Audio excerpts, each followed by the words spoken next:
Hi, my name is Hannah Collins. I'm 28, and until recently, I thought I had the kind of family every girl dreams of having when planning her wedding. I grew up in Austin, Texas, and spent years imagining this day, the perfect wedding, surrounded by love, laughter, and support. But last night, all of that shattered in the blink of an eye. My sister, Madison Collins, the one I shared my childhood with but never truly felt close to, wore my wedding dress, yes, my actual gown, and turned it into some ridiculous costume. She didn't just stop there.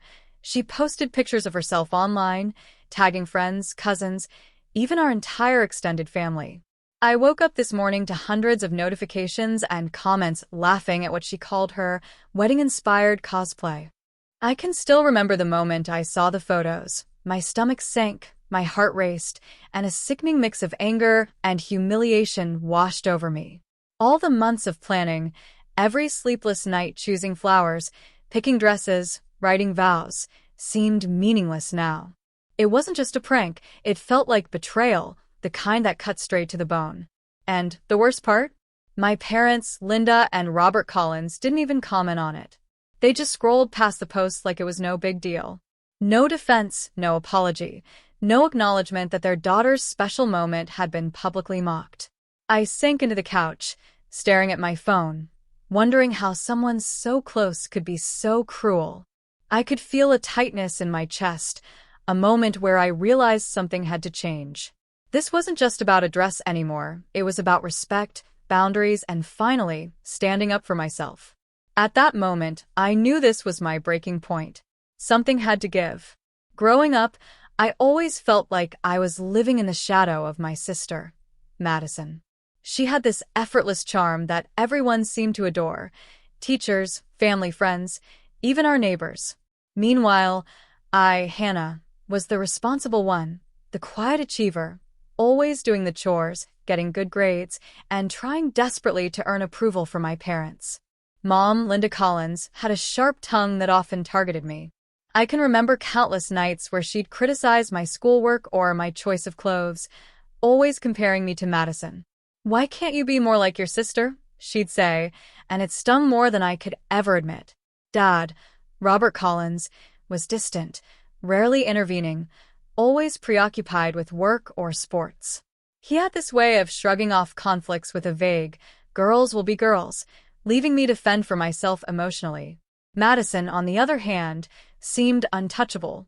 Even when she pulled pranks or broke rules, Mom would laugh them off or call it just a personality.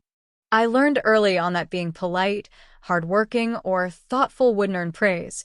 It just made me invisible. Family gatherings were always a minefield. Madison would effortlessly charm cousins, aunts, and uncles, while I'd sit quietly, smiling politely, hoping no one would notice how much I felt excluded. I tried to speak up once or twice, but it always backfired. Mom would sigh, "Hannah, stop being so dramatic," or Dad would nod in agreement, silently reinforcing that my feelings didn't matter. Despite it all, I loved my sister. I thought maybe as we grew older, things would change. I hoped we'd finally be equals, friends rather than rivals.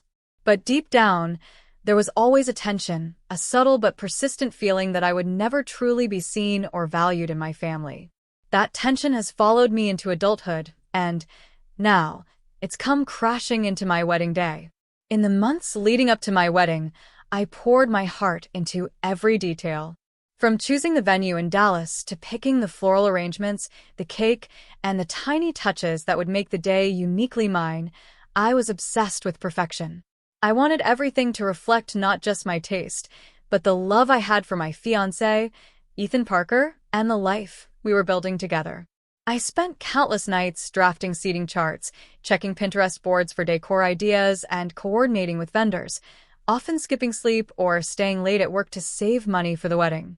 Every dollar I spent, every late night, every call to florists or tailors was a small act of devotion, both to Ethan and to the dream I had imagined for years. And yet, no matter what I did, Madison seemed determined to overshadow me. She would show up uninvited to bridal fittings or dress appointments, offering unsolicited advice and making jokes about how over the top I was being. At family dinners, She would casually mention her own plans for Halloween or parties, subtly reminding everyone that she was the one who could steal the show if she wanted. I tried to brush it off, hoping that on the wedding day, all of that would fade into the background. But the tension kept building. I could sense the whispers, the sideways glances, the subtle smirks when I talked about my dress. It wasn't just jealousy. It was a silent war of one-upmanship that I hadn't seen coming. The day before the wedding, I even let her borrow a simple accessory from my collection, a delicate veil, to try for fun at her own Halloween party. I thought I was being generous, trying to avoid conflict, but I didn't realize how quickly she would escalate things. That evening, while I was reviewing final seating charts, Madison posted the photos online. There she was, wearing my gown, styled as a haunted bride costume, her caption dripping with mockery. The moment I saw it, my heart dropped. Months of hard work, careful planning, and emotional energy were mocked in a single post. My excitement for the wedding, my anticipation, even my relationship with my family, all felt like they had been ripped away. The humiliation was public, inescapable, and utterly devastating. I couldn't believe what I was seeing. Madison sitting in my wedding dress, smiling for the camera like it was some harmless joke. But it wasn't harmless. It was my dream, my moment, turned into a spectacle for the entire world. I rushed to the kitchen where my parents were scrolling through their phones, expecting at least a shred of support. "Mom, Dad, look at this," I said, my voice trembling. Mom barely looked up. "Oh, Hannah, it's just a photo. Don't overreact." Dad shrugged. "It's fine. Don't be so sensitive." I felt my chest tighten. Their indifference was worse than Madison's betrayal. No one was standing up for me, not even my parents. Madison just leaned back on the couch, smirking, as if she had orchestrated the perfect moment to humiliate me. Tears blurred my vision.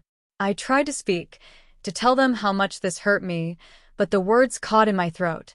My mother's dismissive sigh, my father's apathetic shrug, and Madison's smug grin made me realize something painfully clear. I couldn't rely on them. No one would defend me.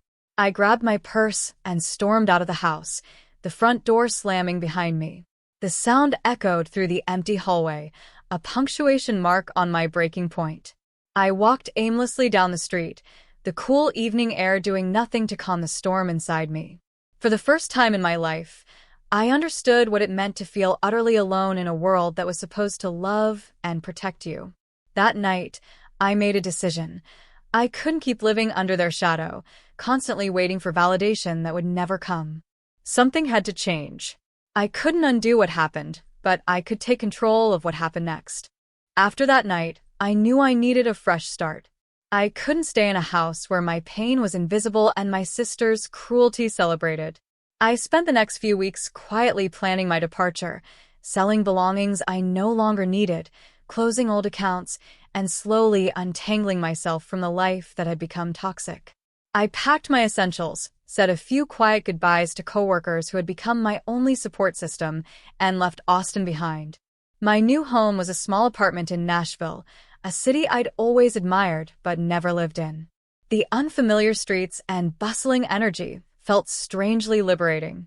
I started a modest job at a local event planning company, which, ironically, allowed me to still be involved in weddings, but this time on my terms, not someone else's spectacle. Slowly, I began building a new circle of friends. Olivia, my neighbor, became the sister I never had, and Marcus, a colleague, offered encouragement and support without judgment. I discovered the joy of choosing who I wanted in my life, and it was exhilarating. Each day, I felt a little lighter, a little freer. It wasn't easy. There were moments when memories of Madison and my family's indifference hit me like a punch. But with every passing week, I found myself laughing again, dreaming again, and realizing that my worth wasn't defined by their validation, or lack thereof. I was learning to trust myself, to prioritize my happiness over the approval of those who had repeatedly disappointed me.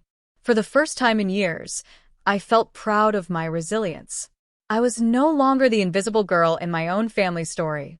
I was Hannah Collins, capable, strong, and deserving of respect and love. Leaving didn't feel like abandonment, it felt like survival. A few months into my new life, I started hearing from my old world, mostly through subtle manipulations and half-hearted apologies. Madison sent a message on Instagram one evening. "Hey, sorry about the dress thing. Didn't mean to hurt you. Can we talk?" Her words felt hollow, lacking the sincerity I needed. I ignored the message. I had learned the hard way that words from her were cheap, easily discarded, and never backed by real understanding or remorse. Then came my parents. Linda called, her voice trembling. "Hannah, your father isn't feeling well, we need you home." I could sense the underlying guilt trip. Dad didn't even call himself. Mom always used emotional hooks to pull me back. Another day, my cousin texted that the family was worried about me, subtly implying that I owed them my presence and attention. I refused. I didn't respond. Instead, I reminded myself of the months I had spent rebuilding my life in Nashville, the friendships, the independence, the sense of peace I had fought so hard to find. Every call, every message, every half-hearted apology was a test of my resolve. And I passed. I realized that leaving didn't sever ties out of malice. It was about setting boundaries and reclaiming my self-respect. For the first time, I could see that my family wasn't trying to reconcile. They were trying to manipulate me, to pull me back into a cycle that had caused so much pain. I didn't need to play that game anymore. Each time I resisted, my confidence grew. The more I stood my ground, the more I understood my own strength. I didn't need to prove anything to them. My life, my happiness, and my dignity were my responsibility alone, and I was finally in control. Looking back now, I can see how far I've come. Leaving my old life behind wasn't easy, but it was necessary. I've rebuilt myself, piece by piece, in a city that never knew my past, surrounded by people who see my worth and celebrate it rather than dismiss it. I no longer measure my happiness by my sister's approval, my parents' recognition, or anyone else's opinion. I've learned that leaving a toxic environment isn't an act of betrayal, it's an act of survival. Choosing myself wasn't selfish. It was necessary to protect my heart, my dreams, and my sense of self. Madison's actions, once so devastating, now feel like a distant echo. I understand that family isn't just about blood. It's about love, respect, and support. You don't have to tolerate cruelty in the name of family. Real family uplifts, protects, and celebrates you. I am Hannah Collins, and I finally get to live my life authentically. I am stronger, wiser, and more in tune with my own happiness than I've ever been. And if there's one lesson I hope others take from my story, it's this. Choosing yourself isn't selfish. It's survival. Family is proven by love, not just blood. Leaving wasn't the end. It was the beginning of my real life.